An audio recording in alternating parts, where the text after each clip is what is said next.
अक्सर परेशानियों पर परेशानियों का दौर सा आता है, एक के बाद एक परीक्षा। किसी एक समस्या का समाधान से पहले ही दूसरे का मुंह बाए प्रतीक्षा करते रहना, यह स्थिति किसी एक के जीवन में ही नहीं बल्कि हर व्यक्ति के साथ ही होती है।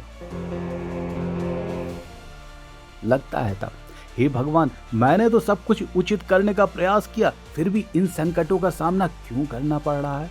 कोई बड़ी भूल हुई हमसे या फिर आप ही किसी कारण से क्रोधित? कुछ समझ ही नहीं आता। लेकिन सच तो कुछ और भी हो सकता है ना। इन परेशानियों, इन व्यवधानों के पीछे आवश्यक नहीं है कि सिर्फ और सिर्फ अमंगल ही छुपा हो, बल्कि बहुत संभव है कि भगवान आपकी सक्षमता, धैर्य और समझ की परीक्षा ले रहे हैं।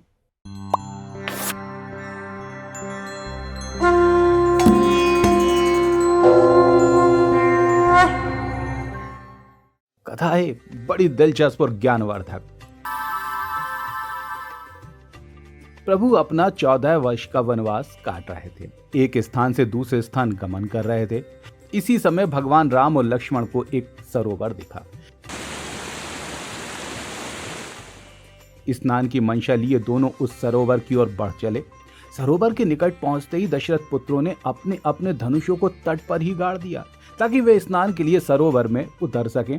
मन भर कर स्नान किया, सूर्य को जल अर्पित कर वे सरोवर से बाहर निकले। वनवासी वस्त्र धारण कर जैसे ही अपने धनुष को प्रभु श्री राम ने तट की रेत से निकाला तो अचरज में पड़ गए। उन्होंने देखा कि धनुष की नोक पर तो खून लगा हुआ है। तत्काल दोनों भाइयों ने मिट्टी हटाकर देखना शुरू किया तो ज्ञात हुआ कि वहां एक मेंढक मरणावस्था में पड़ा हुआ है।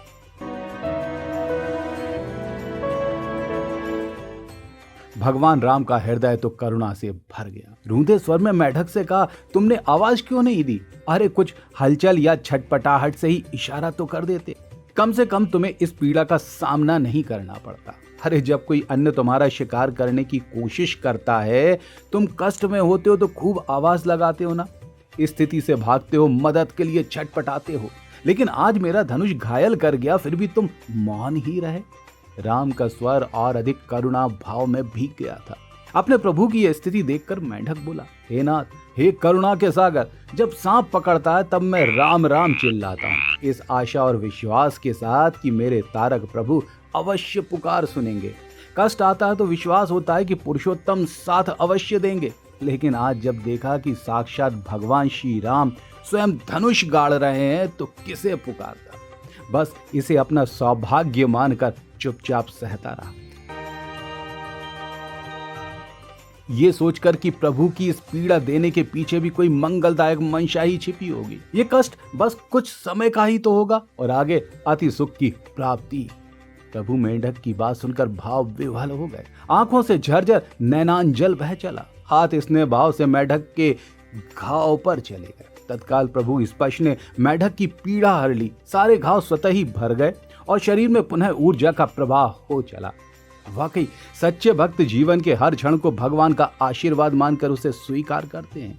सुख और दुख प्रभु की ही तो कृपा है, उनकी परीक्षा का अपना एक तरीका है। स्मरण रहे, परिस्थिति चाहे कैसी भी हो, प्रभु पर आस्था कभी डोले नहीं और ईश्वर पे भरोसा रखिएगा जरूर।